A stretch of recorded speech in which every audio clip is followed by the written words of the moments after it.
जो चाहिए वो लिखो हर रोज। The Buddhist way to the law of attraction. बहुत लोग लॉ ऑफ अट्रैक्शन को सिर्फ सोचो और पालो मान लेते हैं, लेकिन बुद्ध का मार्ग इससे कहीं अधिक गहरा, शांत और रूपांतरकारी है। बुद्ध कहते हैं, आपका मन ही सब कुछ है। आप जो सोचते हैं वही बनते हैं, और इस सोच को वास्तविकता में बदलने का सबसे शक्तिशाली अभ्यास है अपने लक्ष्य को रोज लिखना। लेकिन कैसे लिखें, क्यों लिखें, यह समझने के लिए बुद्ध के सिद्धांतों को जानना जरूरी है। एक, लिखना मन को साफ करता है। Mindfulness in action. बुद्ध कहते हैं कि मन धुंध से भरा रहता है। इच्छाएं, डर, तुलना, भ्रम। जब आप अपनी इच्छा लिखते हैं तो मन की धुंध छोंटती है। भ्रम की जगह स्पष्टता आती है। आप जान पाते हैं कि वास्तव में आप चाहते क्या हैं। लिखना ध्यान का एक रूप बन जाता है। दो, शब्द बीज हैं। जैसे लिखोगे वैसा उगेगा।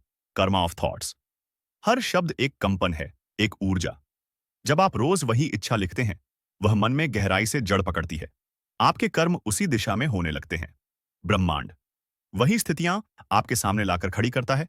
यह जादू नहीं है, यह कर्म प्लस मन की एकाग्रता प्लस स्पष्टता। चार, लिखने से क्रिया जागती है और क्रिया ही चमत्कार लाती है।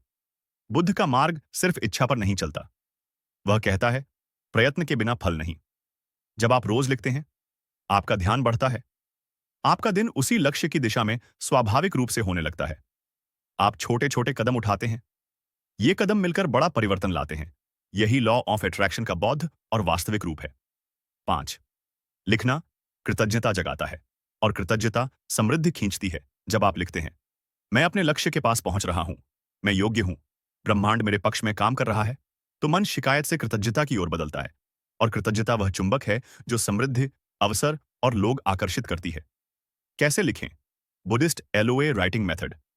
स्टेप 1, सुबह उठकर 3 बार लिखें, आज मैं अपने लक्ष्य के एक कदम करीब जा रहा हूं। स्टेप 2, अपना लक्ष्य वर्तमान काल में लिखें, जैसे मैं मानसिक रूप से मजबूत हूं, मेरी आय लगातार बढ़ रही है, मैं अपने घर के लिए पैसा जुटा रहा हूं, मैं शांत, आत्मविश्वासी और स्पष्ट हूं। स्टेप 3, रात को 3 चीजें लिखें जिनके लिए आप आभारी हैं। इससे मन सकारात्मक ऊर्जा से भर जाता है। स्टेप 4, हड़बड़ाहट नहीं, साक्षी भाव लिखने के बाद छोड़ दें। बुद्ध का सिद्धांत, कर्म करो, फल की चिंता मत करो,